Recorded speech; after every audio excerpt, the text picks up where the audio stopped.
أعوذ بالله من الشيطان الرجيم بسم الله الرحمن الرحيم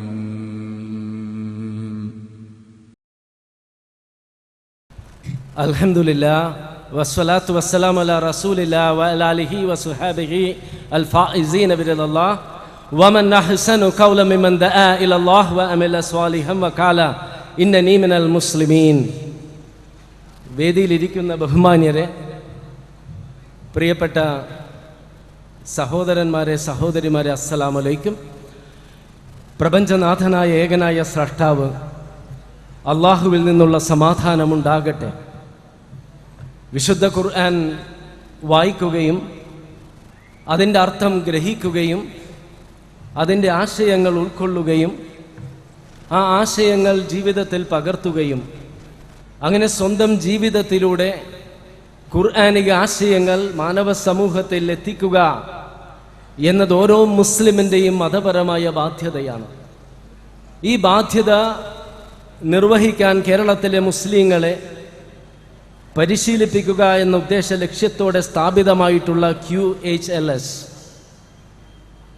ഇതിൻ്റെ പിന്നിൽ പ്രവർത്തിച്ചവരെയും പ്രവർത്തിച്ചു കൊണ്ടിരിക്കുന്നവരെയും അള്ളാഹു ഇഹലോകത്തും പരലോകത്തും അനുഗ്രഹിക്കട്ടെ എന്ന് പ്രാർത്ഥിക്കുന്നതോടൊപ്പം തന്നെ ഇതിൻ്റെ എല്ലാ വിദ്യാർത്ഥികളും ഈ ഉദ്ദേശ ലക്ഷ്യം മനസ്സിൽ കരുതണമെന്ന് ഞാൻ ഈ സന്ദർഭത്തിൽ ആവശ്യപ്പെടുകയാണ്. നബി സല്ലല്ലാഹു അലൈഹി വസല്ലമയെ അപമാനിച്ചും അവഹേളിച്ചും പരിഹസിച്ചും പ്രവാചകനെതിരെ നുണക്കഥകൾ മെനഞ്ഞും പ്രവാചകനെ നീചനും ഭീകരവാദിയുമെല്ലാമായി ചിത്രീകരിക്കുന്നവരുടെ യഥാർത്ഥ ലക്ഷ്യം, അങ്ങനെ ഗ്രന്ഥം രചിക്കുന്നവരുടെയും കാർട്ടൂണുകൾ വരക്കുന്നവരുടെയും ചലച്ചിത്രങ്ങൾ നിർമ്മിക്കുന്നവരുടെയും യഥാർത്ഥ ശത്രു മുഹമ്മദ് നബി സല്ലല്ലാഹു അലൈഹി വസല്ലമല്ല. മുഹമ്മദ് എന്ന വ്യക്തിയോട് അവർക്ക് ഒരു എതിർപ്പുമില്ല, മറിച്ച് ഇസ്ലാമിനോടാണ് അവരുടെ ശക്തമായ എതിർപ്പ്. ജനങ്ങൾ ഖുർആൻ വായിക്കുകയും അതിൻ്റെ അർത്ഥം ഗ്രഹിക്കുകയും അതിൻ്റെ ആശയങ്ങൾ ഉൾക്കൊള്ളുകയും ഇസ്ലാം സ്വീകരിക്കുകയും ചെയ്യുന്നത് തടയുക എന്ന ഗൂഢ ഉദ്ദേശ ലക്ഷ്യത്തിൻ്റെ ഭാഗമായിട്ടാണ് വിശുദ്ധ ഖുർആൻ ആരുടെ നാവിലൂടെയാണോ ജനങ്ങളിലെത്തിയത് ആ വ്യക്തിയെ തന്നെ തേജോവധം ചെയ്തുകൊണ്ട് ഇങ്ങനെയുള്ളൊരു വ്യക്തിയുടെ നാവിലൂടെ ഒരിക്കലും ഖുർആൻ പോലെ ഉന്നതമായ തത്വങ്ങൾ ഉൾക്കൊള്ളുന്നൊരു ഗ്രന്ഥം ജനങ്ങൾ പ്രതീക്ഷിക്കരുത്. ഇതാണ് ഇവരുടെ ഗൂഢ ഉദ്ദേശ ലക്ഷ്യം. ഈ ലക്ഷ്യം മനസ്സിലാക്കിക്കൊണ്ട് വിശുദ്ധ ഖുർആന്റെ ഔന്നത്യവും മഹത്വവും പ്രസക്തിയും പ്രായോഗികതയും ലോക ജനതയിൽ എത്തിക്കാൻ മുസ്ലിങ്ങളായ നാം വിജയിച്ചാൽ ഖുർആൻ മനസ്സിലാക്കുന്നതിലൂടെ അവർ പ്രവാചകനെയും മനസ്സിലാക്കും. ഖുർആൻ ഉൾക്കൊള്ളുന്നതിലൂടെ അവർ പ്രവാചകനെയും ഉൾക്കൊള്ളും. ഖുർആനെ സ്നേഹിക്കുന്നതിലൂടെ അവർ പ്രവാചകനെയും സ്നേഹിക്കും.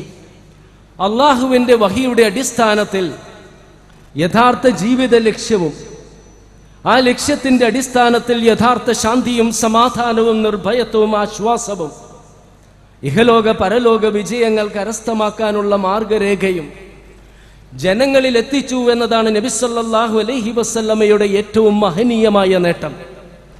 ഘോരവനത്തിന്റെ മധ്യത്തിൽ അകപ്പെട്ടൊരവസ്ഥ, അതല്ലെങ്കിൽ ഭയാനകവും പരന്നു കിടക്കുന്നതുമായ മരുഭൂമിയുടെ മധ്യത്തിൽ ദിക്കറിയാതെ അമ്പരന്ന് നിൽക്കുന്നൊരു സന്ദർഭം, അതുമല്ലെങ്കിൽ വ്യത്യസ്ത ദിശകളിലേക്ക് പോകുന്ന വഴികളുള്ള ഒരു ജംഗ്ഷനിൽ അർദ്ധരാത്രി പോകേണ്ട പാത ഏതെന്നറിയാതെ അമ്പരന്ന് നിൽക്കുന്നൊരു സ്ഥിതിവിശേഷം. ഇത്തരമൊരു സന്ദർഭത്തെ അഭിമുഖീകരിക്കേണ്ടി വരുമ്പോൾ മാത്രമാണ് യഥാർത്ഥ പാത അറിയാത്തതിൻ്റെ ഭയാനകത എല്ലാ അർത്ഥത്തിലും നമുക്ക് ഉൾക്കൊള്ളുവാൻ കഴിയുകയുള്ളൂ. ഇതിനേക്കാൾ എത്രയോ ഭയാനകമാണെന്നറിയാമോ ജീവിതത്തിൻ്റെ ഏതെങ്കിലും ഒരു നിർണായക ഘട്ടത്തിൽ, അത് പ്രിയപ്പെട്ടവരുടെ മരണം മൂലമാകാം, മാരക രോഗം കൊണ്ടാകാം, തീവ്രമായ വിഷാദ രോഗം കൊണ്ടാകാം, കഠിനമായ സാമ്പത്തിക പ്രതിസന്ധി കൊണ്ടാകാം, മറ്റു പല കാരണങ്ങൾ കൊണ്ടാകാം, മനസ്സ് പിടഞ്ഞുകൊണ്ട് മനുഷ്യൻ ആഗ്രഹിക്കുന്ന മോഹിക്കുന്ന ചില കാര്യങ്ങളുണ്ട്. തൻ്റെ ദുഃഖങ്ങളും ദുരന്തങ്ങളും കഷ്ടപ്പാടുകളും ബുദ്ധിമുട്ടുകളും ഇറക്കി വെക്കാൻ ഒരു രക്ഷിതാവ്, തനിക്ക് ശാന്തിയും സമാധാനവും നിർഭയത്വവും പ്രദാനം ചെയ്യുന്ന, തൻ്റെ ചോദ്യങ്ങൾക്കും സംശയങ്ങൾക്കും യുക്തിഭദ്രമായ മറുപടി നൽകുന്ന ഒരു ദൈവവിശ്വാസം, ദുഃഖങ്ങളും ദുരന്തങ്ങളും കഷ്ടപ്പാടുകളും ദാരിദ്ര്യവും പട്ടിണിയും രോഗവും മരണവും ഒന്നുമില്ലാത്ത അനശ്വരമായൊരു പരലോക ജീവിതം, ഇത്തരം ഘട്ടങ്ങളിൽ തന്നെ ആരാണ് സൃഷ്ടിച്ചതെന്നും എന്തിനാണ് സൃഷ്ടിച്ചതെന്നും ജീവിത ലക്ഷ്യം എന്താണെന്നും മരണാനന്തരമുള്ള അവസ്ഥ എന്താണെന്നും സ്വയം കണ്ടെത്തുവാൻ കഴിയാത്ത ഒട്ടനവധി ചോദ്യങ്ങൾക്ക് അവൻ ഉത്തരം തേടും. ഇത്തരം ചോദ്യങ്ങൾക്കും സംശയങ്ങൾക്കും ആഗ്രഹങ്ങൾക്കും 100% യുക്തിഭദ്രമായ മറുപടി നൽകുന്ന ദൈവിക ദർശനം അള്ളാഹുവിന്റെ വഹിയുടെ അടിസ്ഥാനത്തിൽ മാനവ സമൂഹത്തിൽ എത്തിച്ചു എന്നത് തന്നെയാണ് നബി സല്ലല്ലാഹു അലൈഹി വസല്ലമയുടെ ഏറ്റവും മഹനീയമായ നേട്ടം.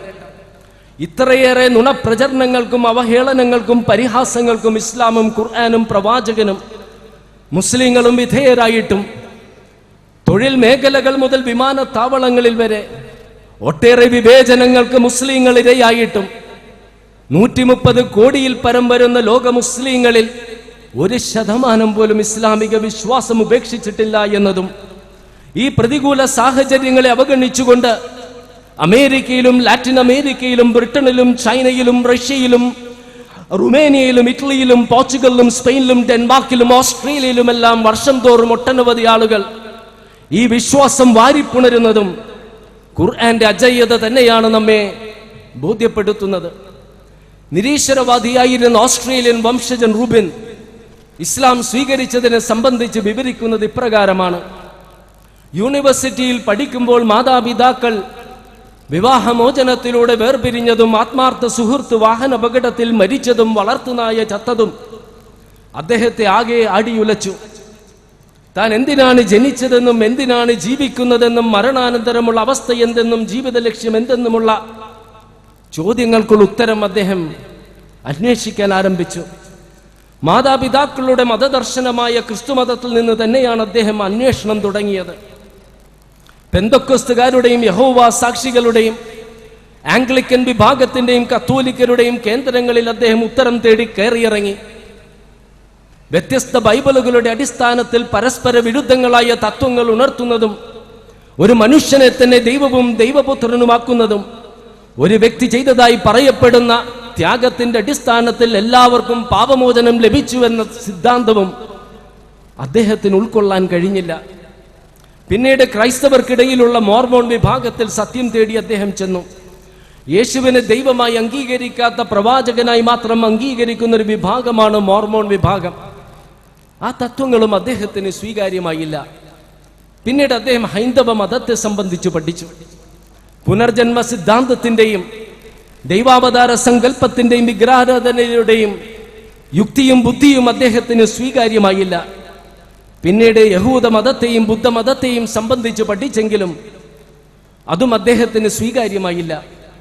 ഇങ്ങനെ തന്റെ ചോദ്യങ്ങൾക്ക് ഉത്തരമില്ല എന്ന് കരുതി നിരാശനായിരിക്കുമ്പോഴാണ് ഒരു ക്രൈസ്തവ സുഹൃത്ത് ചോദിക്കുന്നത്: ഏതായാലും ഹൈന്ദവ മതത്തിനും ബുദ്ധമതത്തിനും യഹൂദ മതത്തിനും ക്രൈസ്തവ മതത്തിനും താങ്കളെ തൃപ്തിപ്പെടുത്താൻ കഴിയുന്നില്ലെങ്കിൽ ഇസ്ലാം കൂടി പഠിച്ചിട്ട് അന്വേഷണം അവസാനിപ്പിച്ചുകൂടെ? ഭീകരവാദികളെ സൃഷ്ടിക്കുന്ന ഇസ്ലാമിൽ എന്ത് സത്യമാണ് ഉൾക്കൊള്ളുന്നത്? റൂബിൻ തിരിച്ചു ചോദിച്ചു. എന്നാൽ 1-2 മാസങ്ങൾ കഴിഞ്ഞ് ഒരു ദിവസം ഒരു മസ്ജിദിന്റെ മുൻപിൽ നിൽക്കുമ്പോൾ ജിജ്ഞാസ അദ്ദേഹത്തെ അതിന്റെ അകത്തേക്ക് നയിക്കുന്നു. മസ്ജിദിന്റെ ഉള്ളിൽ നിന്നും നീണ്ട വസ്ത്രങ്ങൾ ധരിച്ചൊരാൾ തന്റെ നേർക്ക് നടന്നു വരുന്നത് കണ്ട് റൂബിന്റെ നെഞ്ചിടിപ്പ് വർദ്ധിച്ചു. വെളുത്ത വർഗക്കാരനായ താൻ അനുവാദമില്ലാതെ മസ്ജിദിൽ പ്രവേശിച്ചതിന് അയാൾ തന്നെ വധിക്കുമോ എന്ന് റൂബിൻ ഭയപ്പെട്ടു. ഏതായാലും വന്നയാൾ സ്വയം പരിചയപ്പെടുത്തി ഹംസ. എന്നിട്ട് കാര്യങ്ങൾ തിരക്കി റൂബിനെയും കൂട്ടിക്കൊണ്ട് മസ്ജിദിന്റെ ഓഫീസിൽ ചെന്ന് സുഹൃത്തുക്കളെ പരിചയപ്പെടുത്തി. അവരോട് ഇസ്ലാമിനെ സംബന്ധിച്ച് ഒട്ടനവധി ചോദ്യങ്ങൾ റൂബിൻ ചോദിച്ചു. എന്ത് ചോദ്യങ്ങൾ ചോദിക്കുമ്പോഴും അവർ സ്വയം ഉത്തരം പറയാതെ വിശുദ്ധ ഖുർആൻ തുറന്നു വെച്ച് അതിന്റെ പ്രസക്തമായ ഭാഗത്തിന്റെ ആംഗ്ലേയ തർജ്ജമ വായിക്കുവാൻ റൂബിനോട് ആവശ്യപ്പെട്ടു. പല ദിവസങ്ങൾ ഇത് ആവർത്തിച്ചപ്പോൾ ഒരു ദിവസം ജിജ്ഞാസയോടെ റൂബിൻ ചോദിച്ചു: ഞാനെന്ത് സംശയങ്ങൾ ചോദിച്ചാലും നിങ്ങൾ സ്വയം ഉത്തരം പറയാതെ ഖുർആനിൽ നിന്നും വായിക്കുവാനും ഉത്തരം തേടുവാനും പറയുന്നത് എന്തുകൊണ്ട്? അവർ പറഞ്ഞു: പ്രപഞ്ചനാഥനായ സ്രഷ്ടാവിന്റെ വചനങ്ങളായ ഖുർആന് നൽകുവാൻ കഴിയുന്നതിനേക്കാൾ എന്ത് യുക്തിഭദ്രമായ സത്യസന്ധമായ മറുപടികളാണ് ഞങ്ങൾക്ക് നൽകുവാൻ കഴിയുന്നത്? ഇത് റൂബിനെ ഏറെ ആകർഷിച്ചു. പിന്നെയും അദ്ദേഹം പഠനം തുടർന്നു. വിശുദ്ധ ഖുർആനിലെ യുക്തിഭദ്രമായ ദൈവവിശ്വാസവും നീതിയുക്തമായ പരലോക വിശ്വാസവും ഉന്നത ധാർമ്മിക മൂല്യങ്ങളും ഭ്രൂണശാസ്ത്രത്തെ സംബന്ധിച്ച വിസ്മയകരമായ പരാമർശങ്ങളും ശാസ്ത്രത്തിന്റെ വിവിധ വശങ്ങളെക്കുറിച്ചുള്ള ഖുർആനിക വചനങ്ങളും അനാഥർക്കും അഗതികൾക്കും വഴിയാത്രക്കാർക്കും അടിമകൾക്കും വിധവകൾക്കും അയൽക്കാർക്കുമെല്ലാം ഖുർആൻ നൽകുന്ന അവകാശങ്ങളുമെല്ലാം റൂബിനെ ഏറെ ആകർഷിച്ചെങ്കിലും ഒരു സ്രഷ്ടാവിനെ അംഗീകരിക്കാൻ വ്യക്തമായ തെളിവിനായി അദ്ദേഹം പിന്നെയും കാത്തിരുന്നു. അങ്ങനെ ഇരിക്കെ ഒരു ദിവസം രാത്രി അദ്ദേഹം ഖുർആൻ വായിക്കുന്നതിനിടക്ക് വായന നിർത്തി ഒരു മെഴുകുതിരി കത്തിച്ചു വെച്ച് മുറിയുടെ ലൈറ്റുകൾ മുഴുവനും അണച്ചിട്ട് അള്ളാഹുവിനോട് പറഞ്ഞു, അള്ളാഹുവേ, നിന്റെ മതം ഞാൻ സ്വീകരിക്കാൻ തയ്യാറാണ്, പക്ഷെ എൻ്റെ ഒരു വ്യവസ്ഥ അള്ളാഹു അംഗീകരിക്കണം. ഒരു ദൃഷ്ടാന്തം, അള്ളാഹു ഉണ്ടെന്ന് എന്നെ ബോധ്യപ്പെടുത്തുന്ന ഒരു ദൃഷ്ടാന്തം, ഒരു നിസ്സാരമായ ദൃഷ്ടാന്തം മതി. ഒരു മിന്നൽ, അല്ലെങ്കിൽ ഈ മെഴുകുതിരിയുടെ തീനാളം ആ മേൽക്കൂര വരെ ഒന്ന് ഉയർത്തി കാണിക്കുക. അങ്ങനെ ഒരു ദൃഷ്ടാന്തത്തിന് വേണ്ടി റൂബിൻ ഒരുപാട് നേരം കാത്തിരുന്നു. ഒരു ചലനം പോലുമില്ല. കാത്തിരുന്ന് അദ്ദേഹം ഉറങ്ങിപ്പോയി. ഉറക്കത്തിൽ നിന്നും എഴുന്നേറ്റ് അണഞ്ഞ മെഴുകുതിരി കത്തിച്ച് വായിച്ചു നിർത്തിയ ഖുർആനിക വചനത്തിന്റെ അടുത്ത വചനം അദ്ദേഹം വായിച്ചു. ആ വചനം വായിച്ചു കഴിഞ്ഞപ്പോഴേക്കും അദ്ദേഹം സൃഷ്ടാവിനെ അംഗീകരിക്കുകയും ഇസ്ലാം സ്വീകരിക്കുകയും ചെയ്തു. ആ വചനങ്ങൾ ഇപ്രകാരമായിരുന്നു: ആകാശഭൂമികളെ സൃഷ്ടിച്ചവനും സൂര്യന് വെയിലും ചന്ദ്രന് നിലാവും നൽകിയവനും സമയത്തിന്റെയും വർഷത്തിന്റെയും കണക്കറിയാൻ അതിന് വ്യവസ്ഥ നിശ്ചയിച്ചവനും അവനാകുന്നു എന്ന് തുടങ്ങി അള്ളാഹുവിന്റെ ദൃഷ്ടാന്തങ്ങളെ സംബന്ധിച്ച് ഉണർത്തിയിട്ട് പ്രസക്തമായ ഒരു ചോദ്യം ചോദിക്കുന്നു. തന്റെ രക്ഷിതാവിൽ നിന്നും എന്തേ അവനൊരു ദൃഷ്ടാന്തം വരുന്നില്ല എന്ന് അവർ ചോദിക്കുന്നു. റൂബിൻ എന്താണ് മനസ്സിൽ കരുതിയത്?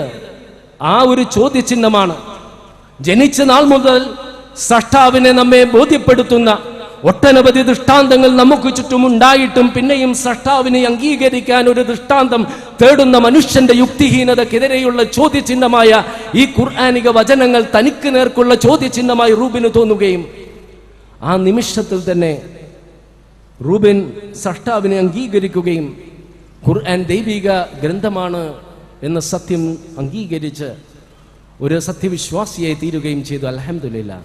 അതാണ് ഖുർആൻ. ഖുർആന്റെ പ്രസക്തിയും പ്രായോഗികതയും ഔന്നത്യവും അതാണ്. നമ്മോട് ചിന്തിക്കാൻ ആവശ്യപ്പെടുകയും ചോദ്യങ്ങൾ ചോദിക്കാൻ പ്രോത്സാഹിപ്പിക്കുകയും യുക്തിഭദ്രമായ മറുപടികൾ നൽകുകയും സത്യം അന്വേഷിച്ച് നടക്കുന്ന ഒരു വ്യക്തിയെ വ്യത്യസ്ത മേഖലകളിലൂടെ ഏറ്റവും യുക്തിഭദ്രമായി കൈപിടിച്ചു കൊണ്ടുപോകുന്ന ഗ്രന്ഥം ഒരു മുസ്ലിം ആയതുകൊണ്ട് ഖുർആനോടുള്ള അമിതമായ സ്നേഹം കൊണ്ട് പറയുന്ന പൊള്ളയായ വാക്കുകളല്ല, ചില ഉദാഹരണങ്ങളിലൂടെ പ്രസക്തമായ കാര്യങ്ങളിലൂടെ ഈ സദസ്സിന്റെ മുൻപിൽ അത് സമർത്ഥിക്കാനാണ് ഇൻഷാ അല്ലാഹ് ഇന്ന് ഞാൻ ഉദ്ദേശിക്കുന്നത്. ഒരു ദൈവവിശ്വാസം അന്വേഷിക്കുന്ന ഏതൊരു വ്യക്തിയും ആദ്യമായിട്ട് അന്വേഷിക്കുന്നത് എന്തായിരിക്കും? തന്നെ ഒരു സൃഷ്ടാവാണോ സൃഷ്ടിച്ചത്, അതല്ല യാദൃച്ഛികമായിട്ട് താൻ ഉണ്ടായതാണോ? ഈ ചോദ്യത്തിന് ഉത്തരം ലഭിക്കുന്നില്ല എങ്കിൽ വിശ്വാസത്തിന്റെ മറ്റു മേഖലകളിലേക്ക് ഒരാൾ ഒരു പക്ഷേ എത്തി നോക്കണമെന്നില്ല.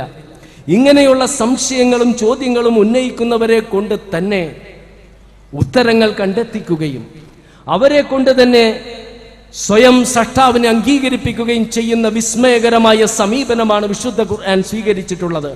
അഫലാ യൻദുറൂന ഇലൽ ഇബ്ലി കൈഫ ഖുലിഖത് വ ഇലസ് സമാഇ കൈഫ റുഫിയത് വ ഇലൽ ജിബാലി കൈഫ നുസിബത് വ ഇലൽ അർളി കൈഫ സുതിയത്.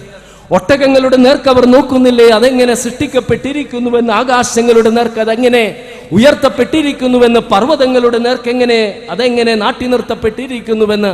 ഭൂമിയുടെ നേർക്ക് അതെങ്ങനെ വിധാനിക്കപ്പെട്ടിരിക്കുന്നു? എന്നിങ്ങനെയുള്ള ഒട്ടനവധി ചോദ്യങ്ങളിലൂടെ നമുക്ക് ചുറ്റുമുള്ള പ്രകൃതി പ്രതിഭാസങ്ങളിലേക്കും നക്ഷത്രങ്ങളുടെയും ഗോളങ്ങളുടെയും കൃത്യമായ ഭ്രമണത്തിലേക്കും മനുഷ്യരുടെയും ജീവജാലങ്ങളുടെയും ശരീരഘടനകളിലെ അതിസങ്കീർണങ്ങളായ സംവിധാനങ്ങളിലേക്കും നമ്മുടെ ശ്രദ്ധ തിരിച്ചുവിട്ടുകൊണ്ട് അള്ളാഹു ചോദിക്കുന്നുണ്ട് ഖുർആനിൽ, ഇന്ന ഫീ ദാലിക ലആയത്തൻ ലിഖൗമി യതഫക്കറൂൻ.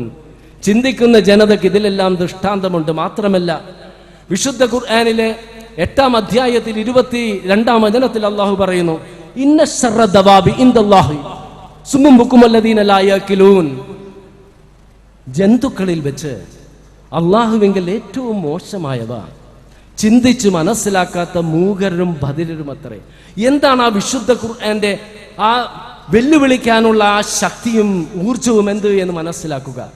അങ്ങനെ ചുറ്റുപാടുമുള്ള ദൃഷ്ടാന്തങ്ങളിലേക്ക് നമ്മുടെ ശ്രദ്ധ തിരിച്ചുവിടുമ്പോൾ തുറന്ന മനസ്സോടുകൂടി സത്യം മനസ്സിലാക്കുന്ന ആർക്കും ഒരു രക്ഷിതാവ് സൃഷ്ടിക്കാതെ ഇതൊന്നും യാദൃശികമായി ഉണ്ടാകില്ലെന്ന് ബോധ്യപ്പെടും. അങ്ങനെ ഒരു ദൈവവിശ്വാസം മനുഷ്യനിലേക്ക് കടന്നു വന്നാൽ, ഒരു സ്രഷ്ടാവിനെ ദൈവം വിശ്വാസം അന്വേഷിക്കുന്ന, സത്യം അന്വേഷിക്കുന്ന ഒരു മനുഷ്യന് ബോധ്യപ്പെട്ടാൽ അടുത്തതായിട്ട് അയാൾ അന്വേഷിക്കുന്നത് എന്തായിരിക്കും? എല്ലാ വസ്തുക്കളെയും സൃഷ്ടിച്ച സ്രഷ്ടാവിനെ ആരാണ് സൃഷ്ടിച്ചത്? ആ സ്രഷ്ടാവ് എപ്പോഴാണ് ഉണ്ടായത്? ആ സ്രഷ്ടാവിൻ്റെ അന്ത്യം എപ്പോഴാണ്? ആ സ്രഷ്ടാവ് എങ്ങനെയാണ് ഇരിക്കുന്നത്? സ്വാഭാവികമായ സംശയങ്ങളാണ്.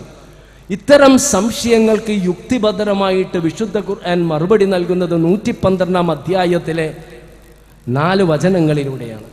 എന്നെ സംബന്ധിച്ചിടത്തോളം ഞാൻ പല സ്ഥലങ്ങളിലും പറഞ്ഞിട്ടുണ്ട്, എനിക്ക് ഈ വചനങ്ങളോട് വൈകാരികമായൊരു ബന്ധമാണ്. കാരണം കുറേ വർഷങ്ങൾ ഈ വിശ്വാസത്തിൽ നിന്നും മാറി നിന്നിട്ട് ഈ വിശ്വാസത്തിലേക്ക് തിരിച്ചു വരാൻ എനിക്ക് പ്രചോദനം ലഭിച്ച പ്രധാനപ്പെട്ട കാരണങ്ങളിലൊന്ന് ഈ വചനങ്ങളുടെ അർത്ഥം തന്നെയാണ്. 1-2 സദസ്സുകളിൽ ഞാൻ പറഞ്ഞിട്ടുണ്ട്, ലോ കോളേജിൽ പഠിക്കുമ്പോൾ എനിക്ക് ആകെ അറിയാവുന്നത് ഈ വചനങ്ങൾ മാത്രം. അതിൻ്റെ അർത്ഥം അറിയില്ല, ആശയം അറിയില്ല. അതുകൊണ്ട് ഈ വചനങ്ങളോടൊരു സ്നേഹവുമില്ല, ഒരു മമതയുമില്ല. ഒരു ദിവസം ലോ കോളേജിലെ യൂത്ത് ഫെസ്റ്റിവലിൽ വികൃതമായ രീതിയിൽ ഇത് പാടുകയും വികൃതമായ നൃത്ത ചുവടുകൾ വെച്ച് കുട്ടികളുടെ കയ്യടിയും വാങ്ങി സ്റ്റേജിൽ നിന്നും ഇറങ്ങി വരുമ്പോൾ ഇസ്ലാമിക് ഹിസ്റ്ററി പഠിപ്പിച്ചിരുന്ന ഞങ്ങളുടെ പ്രിൻസിപ്പൽ വെങ്കിട്ട സുബ്ബയ്യ എന്നോട് പറഞ്ഞു, മുഖത്ത് നോക്കി ദേഷ്യത്തോടെ, Mayan, you did a very bad thing. വളരെ മോശമായ കാര്യമാണ് ചെയ്തത്. ഒരു മനസ്സാക്ഷി കുത്തുമില്ലാതെ പച്ചയായ നുണ ഞാൻ പറഞ്ഞു, sir, it's an Arabic song, അറബിയിലുള്ളൊരു ഗാനമാണ്. അദ്ദേഹം എൻ്റെ മുഖത്തേക്ക് നോക്കിയിട്ട് പറഞ്ഞു, no, it's a Quranic verse and a prayer. ഖുർആനിൽ നിന്നുള്ളൊരു വചനമാണ്, പ്രാർത്ഥനയാണ്. വർഷങ്ങൾക്ക് ശേഷം ഈ വചനത്തിൻ്റെ അർത്ഥം മനസ്സിലാക്കിയപ്പോൾ ഞാൻ തരിച്ചിരുന്നു പോയിട്ടുണ്ട്. ഖുൽ ഹുവല്ലാഹു അഹദ്, അവൻ ഏകനാണ്. പ്രപഞ്ചത്തിലേക്ക് നാം നോക്കുക, എല്ലാം ഒന്നിൽ കൂടുതലില്ലേ? മനുഷ്യനുണ്ടെങ്കിൽ അനേകം മനുഷ്യർ, സൂര്യനുണ്ടെങ്കിൽ അനേകം നക്ഷത്രങ്ങൾ, ഭൂമിയുണ്ടെങ്കിൽ അനേകം ഗ്രഹങ്ങൾ. അപ്പോൾ ഏകൻ എന്ന് പറയുമ്പോൾ അള്ളാഹു പ്രപഞ്ചത്തിനുള്ളിലുള്ളതല്ല, പ്രപഞ്ചത്തിന് പുറത്തുള്ള ശക്തിയാണ്. ഒന്ന്, എല്ലാ വസ്തുക്കളുടെയും ജീവികളുടെയും അടിത്തറ എന്ന് പറയുന്നത് ആറ്റമാണ്, പരമാണുക്കൾ. പരമാണുക്കൾ നെഗറ്റീവായ ഇലക്ട്രോൺ ഉണ്ട്, പോസിറ്റീവായ പ്രോട്ടോൺ ഉണ്ട്, കോർക്കുണ്ട്, ആന്റി കോർക്കുണ്ട്, വേവ്സ് ഉണ്ട്, പാർട്ടിക്കിൾസ് ഉണ്ട്. എല്ലാ വസ്തുക്കളും. ഒരു വിഭജിക്കപ്പെടാത്തൊരു വസ്തുവിനെ തേടി ശാസ്ത്രലോകം ഇപ്പോഴും അന്വേഷണം നടത്തുന്നു. അങ്ങനെ ഒരു വസ്തുവിനെ നാളെ ശാസ്ത്രലോകം കണ്ടെത്തിയാലും അങ്ങനെ വിഭജിക്കപ്പെടാത്ത അതുപോലെയുള്ള കോടാനുകോടി വസ്തുക്കൾ ഭൂമിയിലുണ്ടാകും, പ്രപഞ്ചത്തിലുണ്ടാകും. അപ്പോൾ ഏകൻ എന്ന് പറയുന്നത് പ്രപഞ്ചത്തിന് അതീതനായ അള്ളാഹു മാത്രം. 2, അള്ളാഹു സമദ്, അള്ളാഹു ഒന്നിനെയും ആശ്രയിക്കുന്നില്ല, പരാശ്രയനാണ്. മനുഷ്യർ, അത് മനുഷ്യ ദൈവങ്ങളെന്ന് പറയുന്നവരാണെങ്കിലും ദൈവാവതാരങ്ങളായിട്ട് അവതരിച്ചവരെന്ന് പ്രഖ്യാപിക്കുന്നവരാണെങ്കിലും അമാനുഷിക സിദ്ധികളുണ്ടെന്ന് ഉത്ബോധിപ്പിക്കുന്നവരാണെങ്കിലും അവർ ജീവിച്ചിരുന്നപ്പോൾ ഭക്ഷണം കഴിച്ചിരുന്നു, വായു ശ്വസിച്ചിരുന്നു, പലതിനെയും ആശ്രയിച്ചിട്ടുണ്ട്, പലരെയും ആശ്രയിച്ചിട്ടുണ്ട്. ഒരു മരം ഭൂമിയെ ആശ്രയിക്കുന്നു, ഗ്രഹങ്ങൾ പരസ്പരം ആശ്രയിക്കുന്നു, നക്ഷത്രങ്ങൾ പരസ്പരം ആശ്രയിക്കുന്നു. അപ്പോൾ ആശ്രയിക്കാത്ത പ്രപഞ്ചത്തിലെ ഏക വസ്തു എന്ന് പറയുന്നത് ഒന്നുമില്ല. അപ്പോൾ അള്ളാഹു പ്രപഞ്ചത്തിന് അതീതനാണ്. 3-ാമത്തേതാണ് പരമപ്രധാനമായി നിങ്ങൾ മനസ്സിലാക്കേണ്ടത്. പലപ്പോഴും നിങ്ങളോട് ആളുകൾ ചോദിക്കാറില്ലേ, എല്ലാം സൃഷ്ടിച്ച സ്രഷ്ടാവിനെ ആരാണ് സൃഷ്ടിച്ചത്? അതിനുള്ള ഉത്തരമാണ് ലം യലിദ് വലം യൂലദ്. അവൻ ജനിച്ചിട്ടില്ല, ജനിപ്പിച്ചിട്ടില്ല. അവൻ എന്നെന്നുമുള്ളവനാണ്, എന്നെന്നും ജീവിക്കുന്നവനാണ്, ആരംഭമില്ലാത്തവനാണ്, അവസാനമില്ലാത്തവനാണ്. ഈ പ്രപഞ്ചത്തിന് ആരംഭമില്ല, അവസാനമില്ല എന്ന് ശാസ്ത്രജ്ഞർ കരുതിയിരുന്ന ഒരു കാലഘട്ടം ഉണ്ടായിരുന്നു, സ്റ്റഡി സ്റ്റേറ്റ് സിദ്ധാന്തത്തിന്റെ കാലഘട്ടം. അങ്ങനെ ഇരിക്കെ 1929 എഡ്വിൻ ഹബിൾ എന്ന ശാസ്ത്രജ്ഞൻ പ്രപഞ്ചത്തെ നിരീക്ഷിച്ചപ്പോൾ അമ്പരപ്പെട്ടുപോയി. നെബുലകളും നക്ഷത്രങ്ങളും ഗോളങ്ങളുമെല്ലാം പരസ്പരം അകന്നുകൊണ്ടിരിക്കുന്നു. ഒരു പൊട്ടുകളുള്ള ഒരു ബലൂൺ എടുത്ത് നാം ഊതി വീർപ്പിച്ചാൽ പൊട്ടുകൾ പരസ്പരം അകലുന്നത് പോലെ പ്രപഞ്ചം അകലുന്നു. അതിൽ നിന്നും അദ്ദേഹം പറഞ്ഞു, യൂണിവേഴ്സ് ഇസ് എക്സ്പാൻഡിങ്, പ്രപഞ്ചം വികസിക്കുന്നുവെന്ന്. 1400 വർഷങ്ങൾക്ക് മുൻപ് ഖുർആൻ പറഞ്ഞിട്ടുണ്ട്,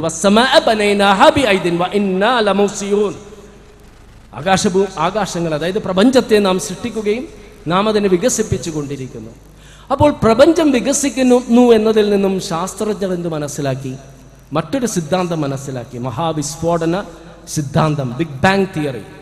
അതായത് നെബുലകളും നക്ഷത്രങ്ങളും ഗോളങ്ങളുമെല്ലാം പരസ്പരം അകന്നുകൊണ്ടിരിക്കുകയാണ് എങ്കിൽ കാലത്തിലൂടെ പിറകോട്ട് പോയാൽ അവ അടുത്ത് അടുത്ത് അടുത്ത് അടുത്ത് ഒന്നായിരുന്ന ഒരു കാലഘട്ടം ഉണ്ടാകുമെന്ന് ശാസ്ത്രജ്ഞർ ഊഹിച്ചു.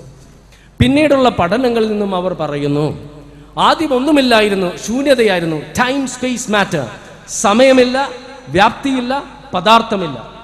അങ്ങനെ ഇരിക്കെ യാദൃശ്ചികമായിട്ട് പ്രപഞ്ചത്തിന്റെ ഒരു ഭ്രൂണം നിലവിൽ വന്നു. പിന്നീട് ഒരു മഹാസ്ഫോടനത്തിലൂടെ എല്ലാം ചിന്നിച്ചിതറി ക്രമേണ തണുത്ത നെബുലകളും നക്ഷത്രങ്ങളും ഗോളങ്ങളുമായി തീർന്നു. അപ്പോൾ ശാസ്ത്രജ്ഞരിൽ ഒരു വിഭാഗം പറയുന്നത് ഇത് യാദൃശ്ചികമാണെന്ന്. എന്നാൽ വിശുദ്ധ ഖുർആൻ 21-ാം അധ്യായത്തിലെ 30-ാം വചനത്തിൽ പറയുന്നു, അന്ന സമാവാതി വൽ അർള കാനത്താ റത്കൻ ഫഫതഖ്നാഹുമാ. ആകാശഭൂമികൾ ഒട്ടിച്ചേർന്നതായിരുന്നു. അള്ളാഹു പറയുന്നു, നാം അതിനെ വേർപെടുത്തി. അപ്പോൾ അള്ളാഹുവാണോ വേർപെടുത്തിയത്? അള്ളാഹു അല്ലയോ? പ്രസക്തമായ ചോദ്യമാണ്. നിങ്ങളുടെ ഈ അടുത്തുള്ളൊരു പലചരക്ക് കടയിൽ ഒരു സ്ഫോടനം നടന്നാൽ എന്ത് സംഭവിക്കും? എല്ലാം ചിന്നിച്ചിതറിപ്പോകും. മറിച്ച് സ്ഫോടനത്തിന് ശേഷം പഞ്ചസാര പോയി പഞ്ചസാരയുടെ ചാക്കിൽ കൃത്യമായി വീഴുന്നു, ഗോതമ്പ് പോയി കൃത്യമായി ഗോതമ്പിന്റെ ചാക്കിൽ വീഴുന്നു, വെളുത്തുള്ളി പോയി കൃത്യമായി വെളുത്തുള്ളിയുടെ ചാക്കിൽ വീണാൽ നിങ്ങൾ എന്ത് മനസ്സിലാക്കുന്നു? ആ സ്ഫോടനത്തിന്റെ പിന്നിൽ ഒരു ആസൂത്രണം ഉണ്ടായിരുന്നു, ഒരു പ്ലാനിങ് ഉണ്ടായിരുന്നു എന്ന് നിങ്ങൾക്ക് വ്യക്തമായി മനസ്സിലാക്കാം. മഹാവിസ്ഫോടന നടന്ന നിമിഷം തന്നെ, നിമിഷം എന്ന് പറയുന്നത് ഒരു നിമിഷത്തെ കോടാനുകോടി ഭാഗങ്ങളായി വിഭജിച്ചാൽ ആ ഭാഗം, ആ സമയത്ത് തന്നെ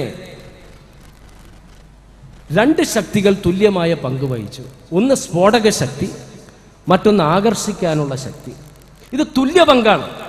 സ്ഫോടക ശക്തി മാത്രമേ ഉണ്ടായിരുന്നുള്ളൂവെങ്കിൽ എല്ലാം ചിന്നിച്ചിതറി പോകുമായിരുന്നു, പ്രപഞ്ചം നിലവിൽ വരില്ല. ആകർഷിക്കാനുള്ള ശക്തി മാത്രമേ ഉണ്ടായിരുന്നുള്ളൂവെങ്കിൽ എന്ത് സംഭവിക്കും? എല്ലാം വീണ്ടും പൂർവ്വസ്ഥിതിയിലെത്തും. ഈ രണ്ട് ശക്തികളും തുല്യമായ പങ്ക് വഹിച്ചു. ഈ തുല്യമായ പങ്കെന്ന് പറയുന്നത് ഈ ബന്ധത്തെ കോടാനുകോടി ഭാഗങ്ങളായി വിഭജിച്ചാൽ അതിൻ്റെ ഒരു അംശത്തിന്റെ വ്യത്യാസം പോലും ഉണ്ടെങ്കിൽ പ്രപഞ്ചം നിലവിൽ വരില്ല എന്ന് ശാസ്ത്രലോകം സമ്മതിക്കുമ്പോൾ അള്ളാഹു പറഞ്ഞില്ലേ, നാമാണ് അതിനെ വേർപെടുത്തിയത്. അപ്പോൾ അള്ളാഹു സ്ഫോടനം നടത്തി, അള്ളാഹു സമയത്തെ സൃഷ്ടിച്ചു, അള്ളാഹു വ്യാപ്തിയെ സൃഷ്ടിച്ചു, അള്ളാഹു പദാർത്ഥത്തെ സൃഷ്ടിച്ചു. ഈ ടൈം, സ്പേസ്, മാറ്റർ, സമയത്തിൻ്റെയും വ്യാപ്തിയുടെയും പദാർത്ഥത്തിൻ്റെയും ലോകത്തിലാണ് ഞാനും നിങ്ങളും ജീവിക്കുന്നത്. അപ്പം നമ്മെ സംബന്ധിച്ചിടത്തോളം ഈ ചട്ടക്കൂട്ടിൽ ജീവിക്കുമ്പോൾ എല്ലാത്തിനും ഒരു സമയമുണ്ട്. ഒരു മനുഷ്യന്റെ ആയുസ്സിന് ആരംഭമുണ്ട്, അവസാനമുണ്ട്. ഈ ചട്ടക്കൂട്ടിൽ നിൽക്കുന്ന എൻ്റെയും നിങ്ങളുടെയും അറിവിന്റെ പരിമിതിയാണ് അള്ളാഹു എപ്പോഴും ഉണ്ടായെന്ന്. കാരണം സമയത്തെ സൃഷ്ടിച്ച അള്ളാഹുവിന് സമയത്തിന്റെ പരിമിതിയില്ല. പദാർത്ഥങ്ങളുടെ അടിസ്ഥാനത്തിലാണ് ജീവജാലങ്ങളെ നാം മനസ്സിലാക്കുന്നത്. കാരണം എല്ലാത്തിൻ്റെയും അടിത്തറ ആറ്റമാണ്. ഈ പദാർത്ഥം സൃഷ്ടിച്ച ആ കാഴ്ചപ്പാടിൽ പദാർത്ഥങ്ങളുടെ ചട്ടക്കൂട്ടിൽ ജീവിക്കുന്ന എൻ്റെയും നിങ്ങളുടെയും അറിവിന്റെ പരിമിതിയിൽ നിന്നുള്ള ചോദ്യമാണ് എല്ലാം സൃഷ്ടിച്ച സ്രഷ്ടാവിനെ ആര് സൃഷ്ടിച്ചു എന്ന്.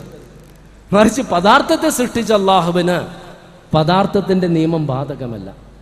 സമയത്തിനതീതനായ, പദാർത്ഥത്തിനതീതനായ, വ്യാപ്തിക്കതീതനായ, പ്രപഞ്ചനാഥനായ സ്രഷ്ടാവിനെയാണ് അള്ളാഹു വിശുദ്ധ ഖുർആനിലെ 112-ാം അധ്യായത്തിൽ പരിചയപ്പെടുത്തുന്നത്. വലം യകുല്ലഹു കുഫുവൻ അഹദ്, അവനെ പോലെ യാതൊന്നുമില്ല. അങ്ങനെ പ്രപഞ്ചത്തിന് അതീതനായ സ്രഷ്ടാവിനെ അള്ളാഹു എങ്ങനെയാണ് നമുക്ക് പരിചയപ്പെടുത്തി തരുന്നത്? നമുക്ക് നിഷേധിക്കാൻ സാധിക്കാത്ത ഒട്ടനവധി വസ്തുക്കളിലേക്ക് നമ്മുടെ ശ്രദ്ധ തിരിച്ചുവിടുന്നു. നിങ്ങൾ അത് നോക്കുന്നില്ലേ? നിങ്ങളുടെ കണ്ണുകളിലേക്ക് നോക്കുന്നില്ലേ? നിങ്ങളുടെ ചിന്താശക്തിയിലേക്ക് നോക്കുന്നില്ലേ? നമുക്ക് ആ സ്രഷ്ടാവിനെ ഒരിക്കലും നിഷേധിക്കാൻ സാധിക്കില്ല. ഈ അടുത്ത കാലത്ത് നമ്മുടെ മനസ്സുകളെ ഒട്ടേറെ നൊമ്പരപ്പെടുത്തിയ ഒരു സംഭവമാണ് ബീഫ് കഴിച്ചതിനൊരു പാവപ്പെട്ട മനുഷ്യനെ നിഷ്ഠൂരമായി വധിച്ചത്. ഒരു വെള്ളിയാഴ്ചക്ക് മുൻപ് ഒരു മുസ്ലിം വളരെ പ്രകോപിതനായിട്ട് എൻ്റെ അടുത്ത് വന്ന് പറഞ്ഞു, നമുക്ക് ശക്തമായിട്ട് ഇതിനെതിരായി പ്രതിഷേധിക്കണം, എന്തും നാം ചെയ്യണം. ഞാൻ പറഞ്ഞു, സഹോദര, വൈകാരികമായിട്ട് പ്രതികരിക്കേണ്ട കാര്യമില്ല. കാരണം ഇതിനെ ഒരു കൂട്ടം ആളുകൾ ചെയ്തൊരു പ്രവൃത്തിയുടെ അടിസ്ഥാനത്തിൽ ഭാരതത്തിലെ എല്ലാ ഹിന്ദുക്കളെയും നാം വർഗീയവാദികളായിട്ട് കാണരുത്. ഇതിനെതിരെ പ്രതികരിച്ചിട്ടുള്ള കോടാനുകോടി മനസ്സുകൊണ്ട് വെറുക്കുന്ന നല്ലവരായ ഹിന്ദുക്കളുണ്ട്. ഇതിനെതിരെ പ്രതികരിച്ചിട്ടുള്ളവരിൽ ഹിന്ദുക്കളായ മാധ്യമ പ്രവർത്തകരുണ്ട്. പുരസ്കാരങ്ങൾ തിരിച്ചു കൊടുത്തിട്ടുള്ള സാഹിത്യകാരന്മാർ, അവർ ഹിന്ദുക്കളാണ്. അതുകൊണ്ട് ചില ആളുകൾ ചെയ്ത പ്രവൃത്തിയുടെ അടിസ്ഥാനത്തിൽ നാം എല്ലാവരെയും വിലയിരുത്തരുത്. എന്നിട്ട് ഞാൻ പറഞ്ഞു, അൽഹംദുലില്ലാ, സർവസ്തുതിയും അള്ളാഹുവിനാണ്. കേട്ടയാൾ ചോദിച്ചു, എന്തിനാണ് താങ്കൾ അതിപ്പോൾ പറഞ്ഞത്? കേരളത്തിൽ ഇതുപോലെയുള്ള ദാരുണ സംഭവങ്ങൾ നടക്കുന്നില്ല, അതുകൊണ്ടാണോ പറഞ്ഞത്? ഞാൻ പറഞ്ഞു, അതുകൊണ്ടല്ല പറഞ്ഞത്. ഞാൻ 112-ാം അധ്യായം ഒന്ന് ആലോചിച്ചു പോയി. 112-ാം അധ്യായം പരിചയപ്പെടുത്തി തരുന്ന അള്ളാഹുവിനെ ആരും അറുക്കില്ലല്ലോ, അരിയില്ലല്ലോ, മുളക് പൊടി തേക്കില്ലല്ലോ, ചവച്ച് ഭക്ഷിക്കില്ലല്ലോ, ഫ്രിഡ്ജിൽ വെക്കില്ലല്ലോ. ഇത് ഞാൻ ആലോചിച്ചു പോയിട്ട് അൽഹംദുലില്ലാ പറഞ്ഞതാണ്. ഈ ഒരു ദൈവവിശ്വാസമുണ്ടല്ലോ, ഇയ്യാക നഅ്ബുദു വഇയ്യാക നസ്തഈൻ, അവനോട് മാത്രം പ്രാർത്ഥിക്കുക, അവനോട് മാത്രം ദൈവിക സഹായം തേടുക എന്ന ഉന്നതമായ തത്വം. ഈ തത്വത്തിലൂടെ സത്യം അന്വേഷിക്കുന്ന ഒരു വ്യക്തിയെ എല്ലാ അന്ധവിശ്വാസങ്ങളിൽ നിന്നും, അനാചാരങ്ങളിൽ നിന്നും, വിശ്വാസപരമായ വൈകല്യങ്ങളിൽ നിന്നും ഖുർആൻ മോചിപ്പിക്കുകയാണ്. അതും എത്ര യുക്തിഭദ്രമായിട്ടാണ്. ഞാൻ ഈ വസ്തുതകൾ ഓരോന്ന് ആവർത്തിച്ച് പറയുന്നത് ഖുർആന്റെ ഔന്നത്യം നിങ്ങളെ ബോധ്യപ്പെടുത്താനാണ്. 7-ാം അധ്യായത്തിലെ 194-ാം വചനത്തിൽ ഇന്നല്ലദീന തദ്ഊന മിൻ ദൂനില്ലാഹി ഇബാദുൻ അംസാലുക്കും, അംസാലുക്കും 2 വാക്കുകൾ. നിങ്ങളെപ്പോലെ അടിമകൾ മാത്രമാണ് അവർ. അള്ളാഹുവിന് പുറമേ നിങ്ങൾ വിളിച്ച് പ്രാർത്ഥിക്കുന്നവ, നമ്മെപ്പോലെ ജനിക്കുകയും നമ്മെപ്പോലെ ഭക്ഷിക്കുകയും നമ്മെപ്പോലെ ശ്വസിക്കുകയും നമ്മെപ്പോലെ ദാഹം കൊണ്ട് വലയുകയും വിശപ്പ് കൊണ്ട് കഷ്ടപ്പെടുകയും രോഗം കൊണ്ട് ബുദ്ധിമുട്ടുകയും വാർദ്ധക്യത്താൽ കഷ്ടത അനുഭവിക്കുകയും മരണത്തിന് കീഴടങ്ങുകയും മണ്ണും ചാരവുമായി തീരുന്ന നശ്വരമായ മനുഷ്യർക്ക് സ്വന്തം ശരീരത്തെ പോലും വിശപ്പിൽ നിന്നും ദാഹത്തിൽ നിന്നും രോഗത്തിൽ നിന്നും കഷ്ടപ്പാടിൽ നിന്നും ദുഃഖത്തിൽ നിന്നും മോചിപ്പിക്കാൻ കഴിയാത്ത നശ്വരനായ മനുഷ്യൻ എങ്ങനെയാണ് നിങ്ങളുടെ പ്രാർത്ഥനകൾക്ക് ഉത്തരം നൽകാൻ കഴിയുന്നത്? അതേ അധ്യായത്തിലെ 197-ാം വചനത്തിൽ അല്ലാഹു പറയുന്നില്ലേ, വല്ലദീന തദ്ഊന മിൻ ദൂനില്ലാഹി ലാ യസ്തതീഊന നസ്റഹും വലാ അൻഫുസഹും യൻസുറൂൻ. അള്ളാഹുവിന് പുറമെ നിങ്ങൾ വിളിച്ച് പ്രാർത്ഥിക്കുന്നവർക്ക് നിങ്ങളെ സഹായിക്കാൻ കഴിയില്ലെന്ന് മാത്രമല്ല, സ്വന്തം ശരീരത്തെ പോലും സഹായിക്കാൻ കഴിയില്ല. അങ്ങനെ സത്യം അന്വേഷിക്കുന്ന ഒരു വ്യക്തിയെ, ഞാനിത് ആവർത്തിക്കും നിങ്ങൾ മനസ്സിലാക്കാനാണ്.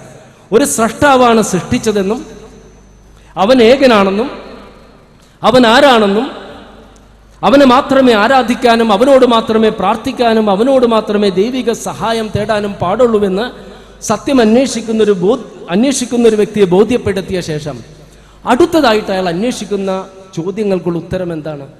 ചോദ്യങ്ങൾ എന്തായിരിക്കും? അങ്ങനെയുള്ള സൃഷ്ടാവ് എന്തിനാണ് തന്നെ സൃഷ്ടിച്ചത്? എന്താണ് തൻ്റെ ജീവിത ലക്ഷ്യം? വമാ ഖലഖതുൽ ജിന്ന വൽ ഇൻസ് ഇല്ലാ ലിയഅ്ബുദൂൻ.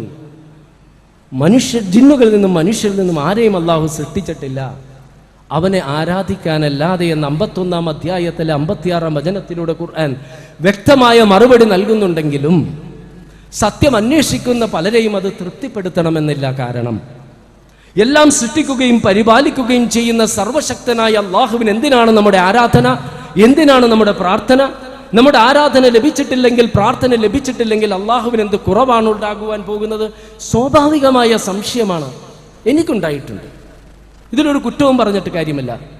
അല്ലദീ ഖലഖൽ മൗത വൽ ഹയാത ലിയബ്ലുവക്കും അയ്യുക്കും അഹ്സനു അമല. നിങ്ങളിൽ ആരാണ് സൽക്കർമ്മങ്ങൾ അധികരിപ്പിക്കുന്നതെന്നറിയാൻ ജീവിതവും മരണവും സൃഷ്ടിച്ചവനാണ് അല്ലാഹു എന്ന 67-ാം അധ്യായത്തിലെ 2-ാം വചനത്തിലൂടെ മനോഹരമായിട്ട് ഇതിനെ ബന്ധിപ്പിക്കുകയാണ്. അപ്പോൾ ആരാധനയും പ്രാർത്ഥനയും ഒരു ലക്ഷ്യമല്ല, ലക്ഷ്യത്തിലേക്കുള്ള ശക്തമായ ആയുധങ്ങളാണത്. നന്മയുടെ പാതയിലൂടെ നാം സഞ്ചരിക്കാനും തിന്മയുടെ പാതയിലൂടെ പോകാതിരിക്കാനുമുള്ള പരിശീലനമാണ് ആരാധനകളും നമസ്കാരങ്ങളും പ്രധാനമായിട്ടുള്ള ഒരു ലക്ഷ്യം. ഇനി 2-ാം അധ്യായത്തിലെ 177-ാം വചനം വായിക്കുമ്പോൾ സത്യം അന്വേഷിക്കുന്ന ഒരു വ്യക്തി അത് കൂടുതൽ തൃപ്തിപ്പെടുത്തും. ലൈസൽ ബിർറ അൻ തുവല്ലു വുജൂഹക്കും. നിങ്ങളുടെ മുഖങ്ങൾ കിഴക്കോട്ടോ പടിഞ്ഞാറോട്ടോ തിരിക്കുന്നതിലല്ല പുണ്യം. ലൈസൽ ബിർറ അൻ തുവല്ലു വുജൂഹക്കും ഖിബ്ലൽ മശ്രിഖ് വൽ മഗ്രിബ് വലാകിന്നൽ ബിർറ. എന്നാൽ പുണ്യം എന്ത്? മൻ ആമന ബില്ലാഹി വൽ യൗമിൽ ആഖിരി വൽ മലായികത്തി വൽ കിതാബി വൻ നബിയീൻ. ഖുർആന്റെ ശൈലിയാണ്. ആദ്യം അതല്ല പുണ്യം എന്ന് പറയുന്നു, പിന്നീട് പുണ്യം എന്താണെന്ന് ചോദിക്കുന്നു. അപ്പോൾ ഒരു ജിജ്ഞാസ വരുന്നു. എന്നിട്ട് വിശ്വാസത്തിന്റെ അടിത്തറ, ഒരു കെട്ടിടത്തിന്റെ ബലം എന്ന് പറയുന്നത് ഫൗണ്ടേഷനാണ്, അടിത്തറയാണ്. അടിത്തറയെ സംബന്ധിച്ചാണ് ആദ്യം പറയുന്നത്. അങ്ങനെ വിശ്വാസത്തിന്റെ അടിത്തറയെ സംബന്ധിച്ച് ഖുർആൻ പറഞ്ഞിട്ട് പിന്നീട് പറയുന്നു വാതൽ മാല ല ഹുബ്ബിഹി ദബിൽ ഖുർബാ വൽ യതാമ വൽ മസാകിന വബിന സബീലി വസായിലിന വഫിർ റികാബ്. ധനത്തോട് സ്നേഹമുള്ളപ്പോൾ ധനം ബന്ധുക്കൾക്കും അഗതികൾക്കും വഴിയാത്രക്കാർക്കും ചോദിച്ചു വരുന്നവർക്കും അടിമാമോചനത്തിനുമെല്ലാം നൽകുകയും. ഇവിടെ ഹുബ് എന്നൊരു പദം ഖുർആന്റെ ഒരു പദമാണ്. ധനത്തോട് സ്നേഹമുള്ളപ്പോൾ കബറിലേക്ക് കാലും നീട്ടിയിരിക്കുമ്പോൾ ലാംബോഗിനി നമുക്ക് വേണ്ട, ബെന്റ്ലി വേണ്ട, റോൾസ് റോയ്സ് വേണ്ട, മെർസിഡീസ് വേണ്ട, BMW വേണ്ട, നമുക്ക് വിലയേറിയ ടെലിവിഷനുകൾ വേണ്ട, വിലയേറിയ മൊബൈൽ ഫോണുകൾ വേണ്ട, ഒന്നും വേണ്ട. മറിച്ച് ആരോഗ്യമുള്ളപ്പോൾ നമ്മുടെ എല്ലാം മനസ്സിലൊരു ചിന്തയുണ്ടാകും. വിലയേറിയൊരു മൊബൈൽ ഫോൺ ഒരു വശത്ത്, അതിൽ നിന്നും അല്പം പണമെടുത്ത് സഹജീവിക്ക് കൊടുക്കുക എന്നതൊരു ബുദ്ധിമുട്ടുള്ളൊരു കാര്യമാണ്. അവിടെയാണ് ഖുർആന്റെ ശൈലി. പണത്തോട് സ്നേഹമുള്ളപ്പോൾ, ഹുബ്ബുള്ളപ്പോൾ. എന്നിട്ട് പറഞ്ഞു വഖാമസ്സലാത്ത്, നിങ്ങൾ നമസ്കാരം നിലനിർത്തുക. വളരെ പ്രധാനപ്പെട്ടതാണ്. കാരണം തുടക്കത്തിൽ നിങ്ങളുടെ മുഖങ്ങൾ കിഴക്കോട്ടും പടിഞ്ഞാറോട്ടും തിരിക്കുന്നതിലല്ല പുണ്യമെന്ന് പറയുമ്പോൾ സ്വാഭാവികമായിട്ട് നമുക്കൊരു ചോദ്യം വരും, നമസ്കാരത്തിന് പ്രാധാന്യമില്ലേ? ഇല്ല. നമസ്കാരം നിലനിർത്തണം. വർഷത്തിൽ ഒരിക്കലല്ല, മാസത്തിൽ ഒരിക്കലല്ല, ആഴ്ചയിൽ ഒരിക്കലല്ല, ദിവസത്തിൽ ഒരിക്കലല്ല, ദിവസത്തിൽ 5 നേരം. പലരുടെയും മനസ്സുകളിൽ ഒരു സംശയമുണ്ടാകും. എൻ്റെ മനസ്സിലുണ്ടായിട്ടുണ്ട്. ഇതെല്ലാം എൻ്റെ ചിന്തകൾ, പലരുടെയും ചിന്തകൾ പങ്കിട്ടതാണ് ഞാൻ പറയുന്നത്. മനസ്സുകൊണ്ട് ദൈവത്തോട് പ്രാർത്ഥിച്ചാൽ പോരെ? എന്തിന് ശരീരം കൊണ്ട് ഈ കസറത്ത്?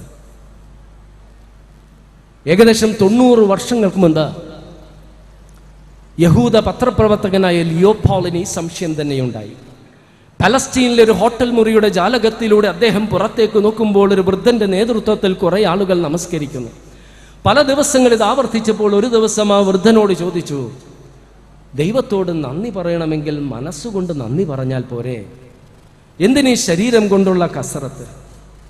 ആ വൃദ്ധൻ ലിയോപോളിന്റെ മുഖത്തേക്ക് നോക്കിയിട്ട് പറഞ്ഞു, മനസ്സുകൊണ്ട് മാത്രം നന്ദി പറയുക എളുപ്പമാണ്. പക്ഷേ ആ നന്ദിക്ക് ആത്മാർത്ഥത വേണമെങ്കിൽ മനസ്സും ശരീരവും ഒരുമിച്ച് ഏകാഗ്രതയോടെ നിർത്തണം. മനസ്സും ശരീരവും സൃഷ്ടിച്ചു തന്ന സ്രഷ്ടാവിനോട് ഞങ്ങൾ മുസ്ലിങ്ങൾ രണ്ടും കൊണ്ട് നന്ദി പറയുന്നു.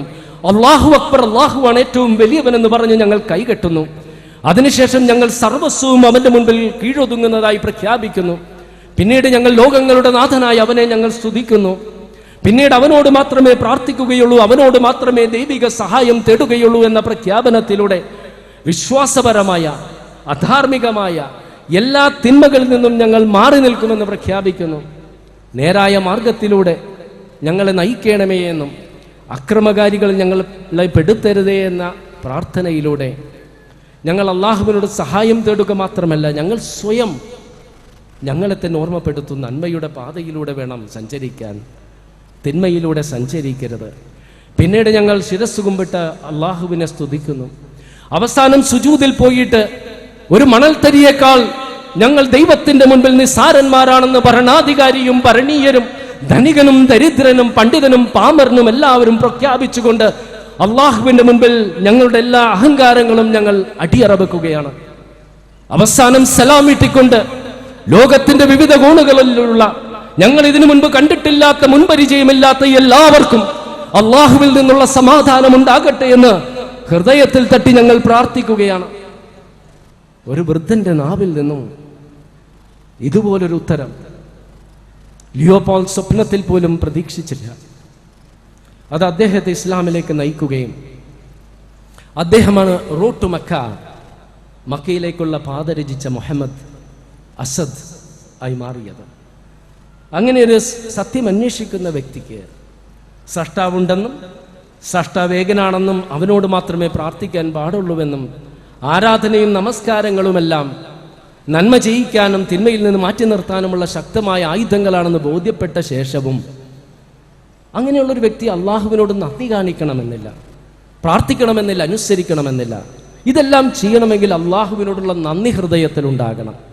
നിങ്ങൾക്ക് ആരെങ്കിലും പണം നൽകി സഹായിച്ചാലും തൊഴിൽ നൽകി സഹായിച്ചാലും അപകടങ്ങളിൽ നിന്ന് രക്ഷിച്ചാലും ആ വ്യക്തിയോട് നിങ്ങൾക്കൊരു നന്ദി ഉണ്ടാകില്ലേ? ഈ മനഃശാസ്ത്രമാണ് ഖുർആൻ ഉപയോഗിച്ചിട്ടുള്ളത്. ആകാശഭൂമികളെ സൃഷ്ടിച്ചതും അതിൽ നിന്ന് മഴ വർഷിക്കുന്നതും അതിലൂടെ മൃതഭൂമിക്ക് ജീവൻ നൽകുന്നതും ഭൂമിയിലെങ്ങും ജീവജാലങ്ങളെ വ്യാപിപ്പിക്കുന്നതും കാറ്റിന്റെ ഗതി നിയന്ത്രിക്കുന്നതും കാറ്റിനെ കൊണ്ട് ആകാശഭൂമികൾക്കിടയിൽ മേഘങ്ങളെ നിയന്ത്രിച്ച് നിർത്തുന്നതും രാപ്പകലുകൾ മാറ്റി മാറ്റി വരുത്തുന്നതും ഭൂമിയെ നിങ്ങൾക്ക് താമസയോഗ്യമാക്കിയതും അതിലൂടെ അരുവികൾ ഒഴുക്കിയതും അതിൽ പർവ്വതങ്ങൾ നാട്ടിയതും ഇരു സമുദ്രങ്ങൾക്കിടയിൽ മറതീർത്തതും നിർജീവരായ നിങ്ങൾക്ക് ജീവൻ നൽകിയതും ആര് എന്നിങ്ങനെയുള്ള ഒട്ടനവധി ചോദ്യങ്ങളിലൂടെ വിവിധ അധ്യായങ്ങളിൽ അള്ളാഹു ആവർത്തിക്കുകയാണ്. അള്ളാഹു നമുക്ക് നൽകിയ ഒട്ടനവധി അനുഗ്രഹങ്ങളെ സംബന്ധിച്ച് 55-ാം അധ്യായത്തിൽ പറയുന്നില്ലേ, ഒരേ അനുഗ്രഹങ്ങളെ സംബന്ധിച്ച് പറഞ്ഞിട്ട് ഫബി അയ്യാലായി റബ്ബിക്കുമാ തുകദ്ദിബാൻ, ഇതിലേത് അനുഗ്രഹത്തെയാണ് നിങ്ങൾക്ക് നിഷേധിക്കാൻ കഴിയുന്നത്? അപ്പോൾ ഒരു സത്യവിശ്വാസ് അന്വേഷിക്കുന്ന വ്യക്തിയെ സംബന്ധിച്ചിടത്തോളം ശരിയാണ്, എണ്ണി തിട്ടപ്പെടുത്താൻ കഴിയാത്ത അനുഗ്രഹങ്ങൾ നൽകി അള്ളാഹുവിനോട് ഞാൻ നന്ദി കാണിക്കണം, ആ വ്യക്തിക്ക് തോന്നും. പക്ഷെ ഈ ഒരു മനസ്സുണ്ടായാലും ഇത്ര ഘട്ടങ്ങളെല്ലാം തരണം ചെയ്താലും അയാൾ ദൈവത്തെ അനുസരിക്കണമെന്നില്ല, ദൈവത്തോട് നന്ദി കാണിക്കണമെന്നില്ല. അള്ളാഹുവിനെ അനുസരിക്കണമെങ്കിൽ എന്തു വേണം? അനുസരണക്കേടിന് ശിക്ഷ വേണം, നന്മക്ക് പ്രതിഫലം വേണം. ഈ സദസ്സിനോട് ഞാനൊന്ന് ചോദിക്കട്ടെ, തെറ്റിന് ശിക്ഷ ലഭിക്കാത്ത, നന്മക്ക് പ്രതിഫലം ലഭിക്കാത്ത അള്ളാഹുവിനെ നാം എന്തിന് ഭയക്കണം? അള്ളാഹുവോട് ഉണ്ടായിക്കൊള്ളട്ടെ സന്തോഷം, അള്ളാഹുവാണ് അതെല്ലാം സൃഷ്ടിച്ചത്, അതിലും സന്തോഷം. അള്ളാഹു ഒട്ടനവധി അനുഗ്രഹങ്ങൾ നൽകിയിട്ടുണ്ട്, അതിലും സന്തോഷം. പക്ഷെ എന്തിന് ഞാൻ അള്ളാഹുവിനോട് നന്ദി കാണിക്കണം? ഈ ഒരു ചിന്ത സ്വാഭാവികമായിട്ട് മനുഷ്യന്റെ സ്വാർത്ഥമായ മനസ്സിലുണ്ടാകും. അവിടെയാണ് അള്ളാഹു പറയുന്നത്, നിങ്ങളെ കളിതമാശക്ക് സൃഷ്ടിച്ചതാണെന്നും നിങ്ങൾ നമ്മിലേക്ക് തിരിച്ചു വരില്ല എന്നും നിങ്ങൾ കരുതുന്നുവോ? 99-ാം അധ്യായത്തിൽ 7-8 വചനങ്ങളിൽ അള്ളാഹു പറയുന്നുണ്ട്,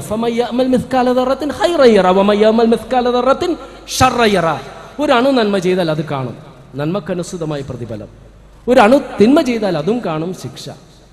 സ്വാഭാവികമായിട്ട് പിന്നെയും മനുഷ്യന്റെ മനസ്സിൽ സംശയമാണ്, ഇതെല്ലാം സംഭവിക്കുമോ? 7-ാം അധ്യായത്തിലെ 22-ാം അധ്യായത്തിൽ 7-ാം വചനത്തിൽ അള്ളാഹു പറയുന്നുണ്ട്,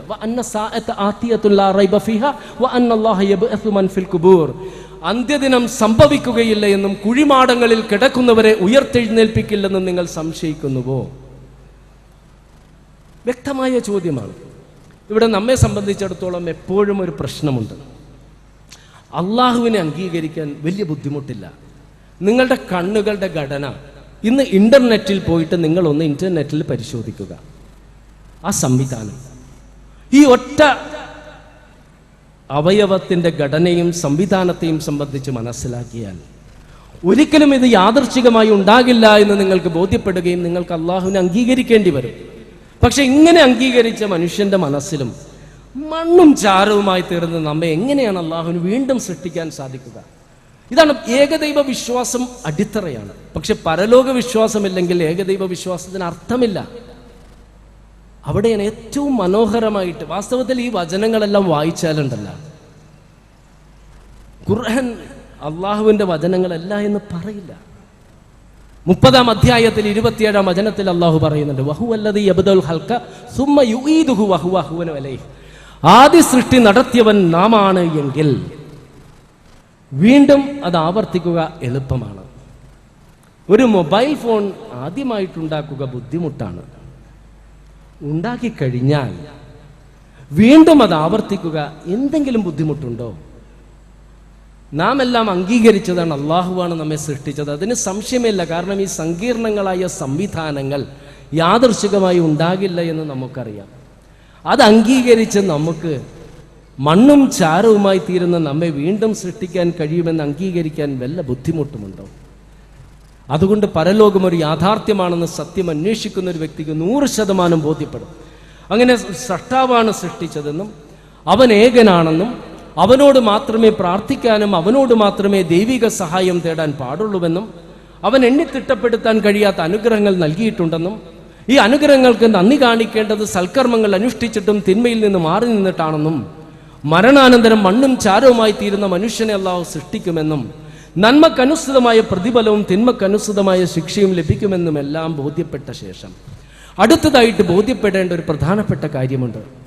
ഇതെല്ലാം നമ്മോട് ഉണർത്തിയിട്ടുള്ള മുഹമ്മദ് നബി സല്ലല്ലാഹു അലൈഹി വസല്ലം എന്തർത്ഥത്തിലാണ് ഒരു പ്രവാചകനാകുന്നത്? ആ മനുഷ്യന്റെ നാവിലൂടെ ഉതിർന്നു വീണ വചനങ്ങൾ, ഖുർആനും മറ്റു വചനങ്ങളും എന്തടിസ്ഥാനത്തിലാണ് അള്ളാഹുവിന്റെ വചനങ്ങളാകുന്നത്?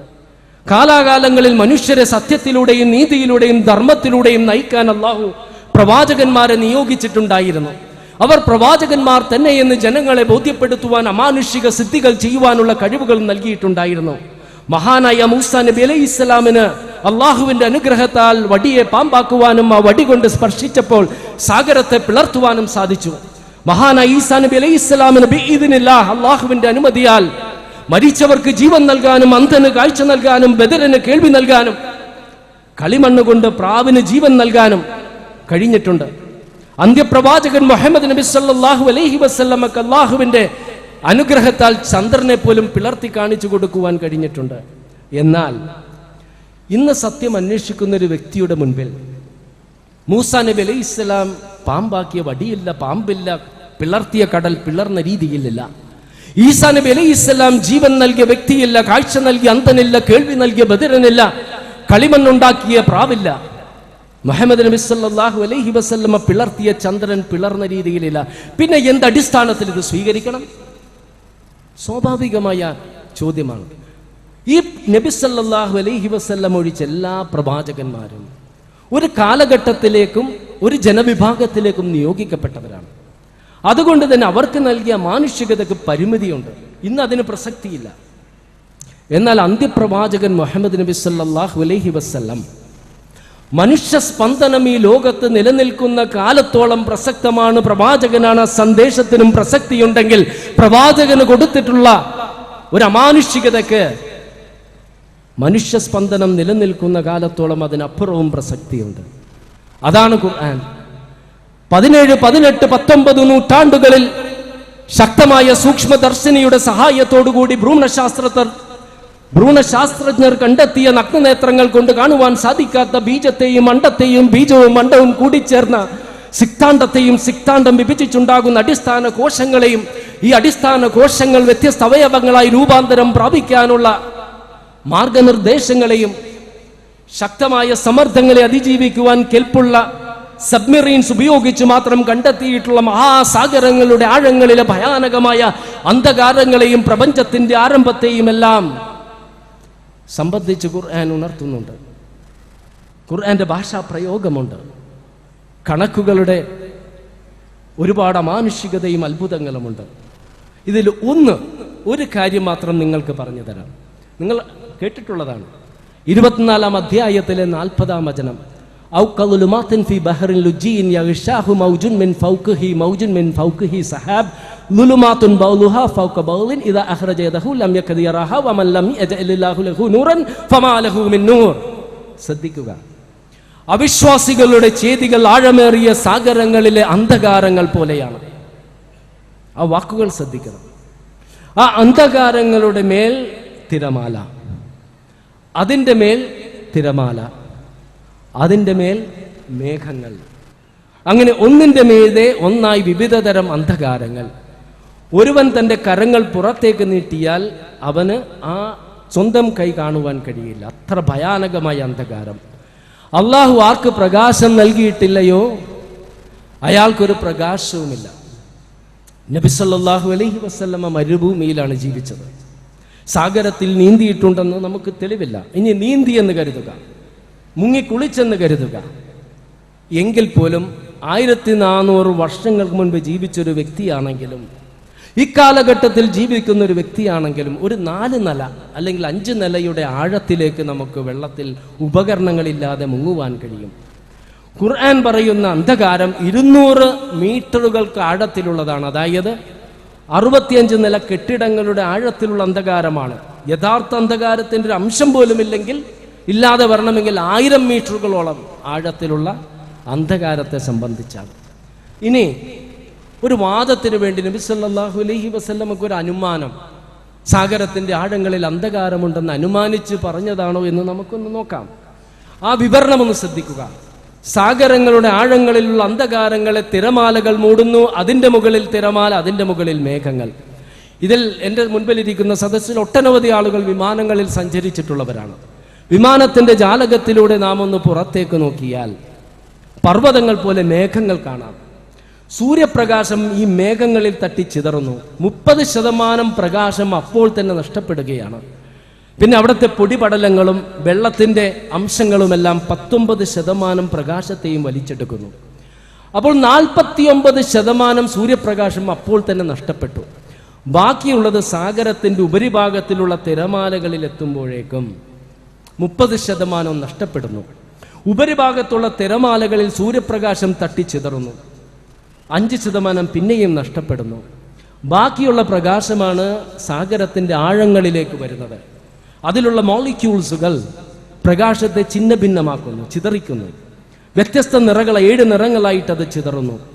ഏകദേശം 50 മീറ്റർ കഴിയുമ്പോഴേക്കും ചുമപ്പ് നിറം, റെഡ്, പ്രകാശത്തിന് നഷ്ടപ്പെട്ട് കാണും.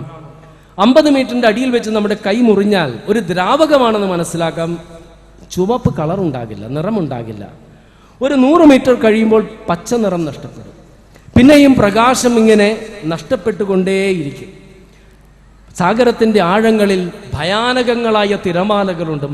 ഇന്നർ വേവ്സ്, മൈലുകൾ കണക്കിനാണ് നീളം, പർവ്വതങ്ങളെ പോലെ വലിപ്പമുള്ള തിരമാലകൾ. ഇത് നഗ്നനേത്രങ്ങൾ കൊണ്ട് കാണുവാൻ കഴിഞ്ഞിരുന്നില്ല. ഉപകരണങ്ങൾ കൊണ്ട് ശാസ്ത്രജ്ഞർ മനസ്സിലാക്കിയതാണ്. അതിലും തട്ടിച്ചിതറുന്നു. അതിൻ്റെ അടിയിലുള്ള 200 മീറ്ററുകൾക്കടിയിലുള്ള, അതായത് 670 നിലകളുള്ള ഒരു കെട്ടിടത്തിന്റെ ആഴങ്ങളിലുള്ള അന്ധകാരമാണ്. പിന്നെയും വെളിച്ചത്തിന്റെ, പ്രകാശത്തിന്റെ ചെറിയ അംശങ്ങൾ ഉണ്ടാകാം. 1000 മീറ്ററുകൾക്ക് ആഴത്തിൽ ഒന്നും തന്നെയില്ല, കൂരിരട്ട്. ഒരുവൻ തൻ്റെ കരങ്ങൾ പുറത്തേക്ക് നീട്ടിയാൽ കാണുമാറാകയില്ല. ശക്തമായ സൂക്ഷ്മദർശിനി കൊണ്ട് മാത്രം കണ്ടെത്തിയിട്ടുള്ള അന്ധകാരം എങ്ങനെയാണ് 1400 വർഷങ്ങൾക്ക് മുൻപ് നബി സല്ലല്ലാഹു അലൈഹി വസല്ലമക്ക് പറയാൻ കഴിഞ്ഞതെന്ന് മാത്രമല്ല, ആ വിവരണം അന്ധകാരങ്ങളുടെ മേൽ തിരമാല, അതിൻ്റെ മേൽ തിരമാല, ഇന്നർ വേവ്സ്, അതിൻ്റെ മുകളിൽ തിരമാല, ഉപരിതലത്തിലുള്ള തിരമാല, അതിൻ്റെ മുകളിൽ മേഘങ്ങൾ.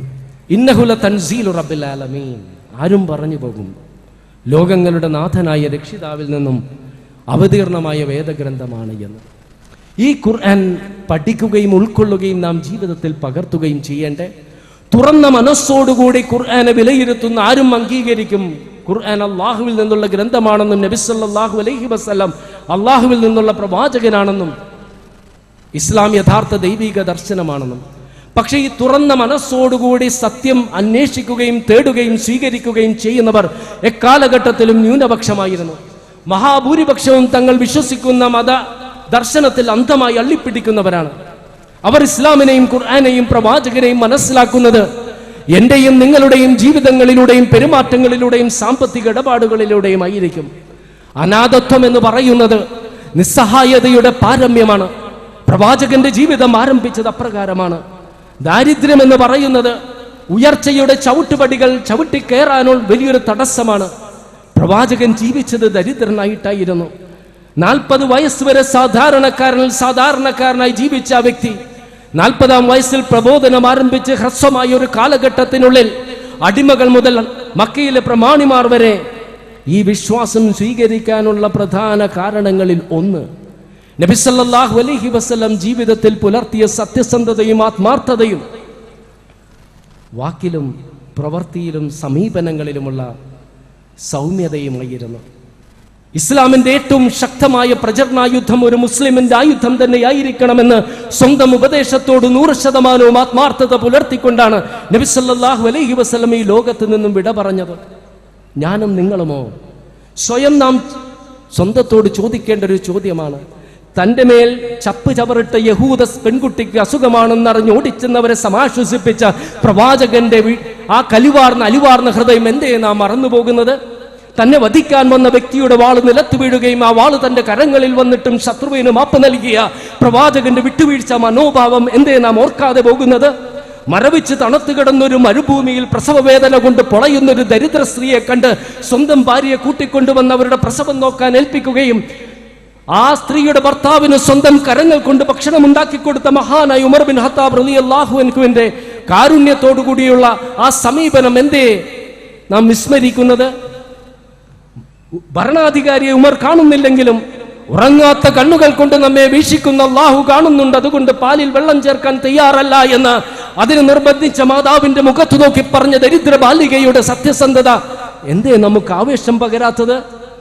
കുലീനയായ സ്ത്രീക്ക് പകരം തന്റെ മകൾ ഫാത്തിമയാണ് മോഷ്ടിച്ചതെങ്കിലും ശിക്ഷ നടപ്പാക്കുക തന്നെ ചെയ്യുമെന്ന് പ്രഖ്യാപിച്ച പ്രവാചകന്റെ നീതിബോധം എന്തേ നമുക്ക് പ്രചോദനം നൽകാത്തത്?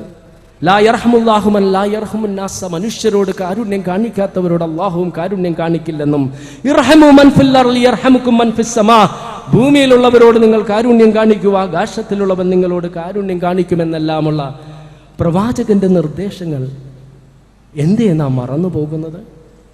അൽ-ഖായിദയും ISIS-ഉം എല്ലാം അഭയാർത്ഥികൾ എന്ന വ്യാജേന തീവ്രവാദികളെ യൂറോപ്പിന്റെ മണ്ണിലേക്ക് കടത്തിവിടുകയാണെന്നും ഇപ്പോൾ തന്നെ മുസ്ലിങ്ങളുടെ ജനസംഖ്യ ഭയാനകമായി വർദ്ധിച്ചിട്ടുണ്ടെന്നും ഇനിയും വർദ്ധിച്ചു കഴിഞ്ഞാൽ അവർ ശരീഅത്ത് നിയമം നടപ്പാക്കുകയും മതസ്വാതന്ത്ര്യം ഇല്ലാതാക്കുകയും ജനാധിപത്യത്തെ കശാപ്പ് ചെയ്യുമെന്നെല്ലാമുള്ള നുണപ്രചരണങ്ങൾ നടത്തി യൂറോപ്പിലെ ജനതയെ ഭയത്തിന്റെ മുൾമുനയിൽ നിർത്തിയ സന്ദർഭത്തിലാണ് നിങ്ങൾക്കെല്ലാം അറിയാവുന്ന ആ സംഭവം നടന്നത്.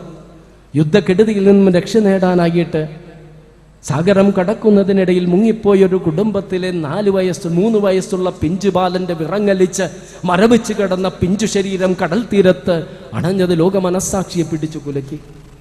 തങ്ങൾ അഭയം നൽകാതിരുന്നത് കൊണ്ട് ബാല്യം കരിഞ്ഞുപോയ, സ്വപ്നങ്ങൾ ചാമ്പലാക്കപ്പെട്ട, ജീവൻ നഷ്ടപ്പെട്ട പിഞ്ചുബാലന്റെ ദുരന്തം യൂറോപ്പിലെ വലിയൊരു ജനവിഭാഗം കണ്ടത് തങ്ങളുടെ മനസ്സാക്ഷിയിലേക്കുള്ള കഠാര കുത്തിയിറക്കിയതുപോലെയാണ്.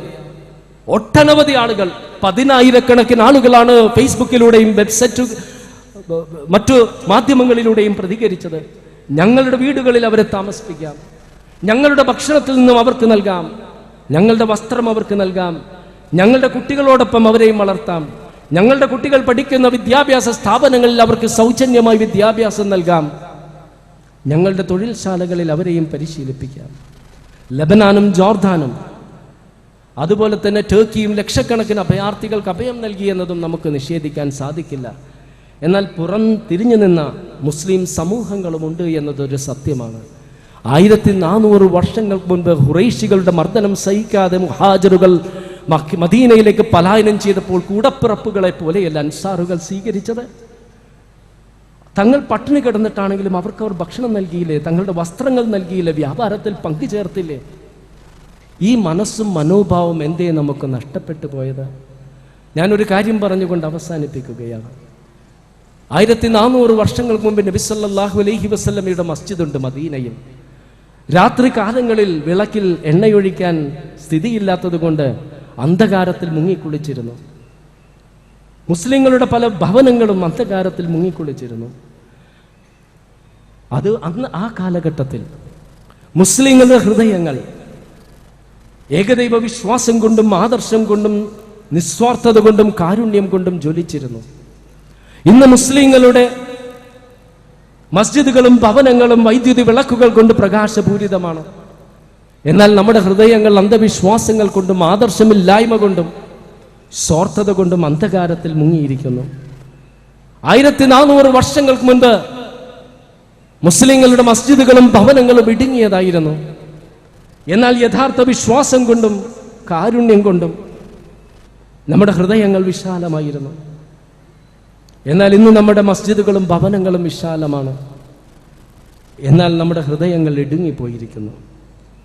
അതുകൊണ്ട് വിശുദ്ധ ഖുർആൻ എല്ലാ അർത്ഥത്തിലും മനസ്സിലാക്കി അതിൻ്റെ ആദർശങ്ങൾ ഉൾക്കൊണ്ട് ജീവിതത്തിലൂടെ ഇസ്ലാമിൻ്റെ ശക്തരായ പ്രബോധകരായി തീരണമെന്ന് ആദ്യമായി എന്നോടും പിന്നീട് നിങ്ങളോടും പറഞ്ഞുകൊണ്ട് ഞാൻ അവസാനിപ്പിക്കുന്നു. അല്ലാഹുമ്മ ഗ്ഫിർ ലിൽ മുഅ്മിനീന വൽ മുഅ്മിനാത്ത് വൽ മുസ്ലിമീന വൽ മുസ്ലിമാത്ത് അല്ലാഹുമ്മ ഹീന ലൽ കിതാബി വസുന്ന വമിത്ന മൽ ഈമാനി വത്തൗബ റബ്ബനാ ആതിനാ ഫിദ്ദുനിയ ഹസന വഫിൽ ആഖിറതി ഹസനതൻ വഖിനാ അദാബന്നാർ. അസ്സലാമു അലൈക്കും.